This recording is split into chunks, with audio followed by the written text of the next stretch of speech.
Out किया, उसमें ये कहा कि हमने इलेक्शन नहीं करवाए थे, जो हम समझते हैं कि सही बात नहीं है, क्योंकि हमने इलेक्शन करवाई भी थे, आईन और कानून के मुताबिक थे, और हमारे कॉन्स्टिट्यूशन पीटीआई की सारी फॉर्मेलिटीज हमने पूरी कर दी थी, और इलेक्शन कमीशन के ऑफिस ने कभी भी नहीं पॉइंट आउट किया था कि आपने इलेक्शन नहीं किए थे।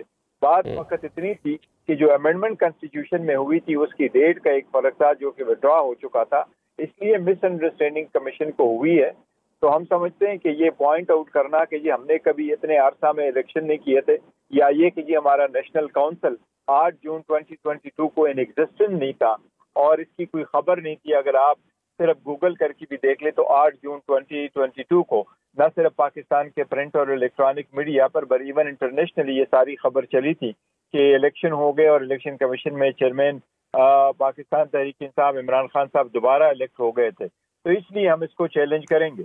जहाँ तक सेकंड का ताल्लुक है तो यस, वो भी हमारा एक राइट है, तो वो हम एक्सरसाइज कर रहे हैं, उस पर इंशाल्लाह ताला पार्टी बहुत जल्द फैसला कर लेंगी कि उस तरफ क्या पेशरफ्त हमने करना है। चेयरमैन पीटीआई को तौहीन इलेक्शन कमीशन और इलेक्शन कमिश्नर के हवाले से इलेक्शन कमिश्नर पाकिस्तान ने तलब कर रखा है, इस पे क्या आपकी राय है? क्या कहते हैं? ताहाल चेयरमैन पीटीआई को वहाँ प्रोड्यूस नहीं किया गया, इलेक्शन कमीशन ने कई समातें की हैं, जब वो बाहर थे उस टाइम भी पेश नहीं हुए, अब तो चले वो जेल में हैं। मैं ये समझता हूँ, देखिए ये तो एक ऐसा केस में जिसमें पहले से भी सुप्रीम कोर्ट ने एक ऑर्डर कर दिया था और हाई कोर्ट का भी एक ऑर्डर मौजूद है कि जी पहले ये बात डिटरमिन होने क्या इलेक्शन कमीशन के पास कोई इख्तियार है कि नहीं। But regardless of all these legal issue जो हमारे खिलाफ ऑलरेडी 180 केसेस हो गए और ये उस वक्त पुराने दौर का एक केस है।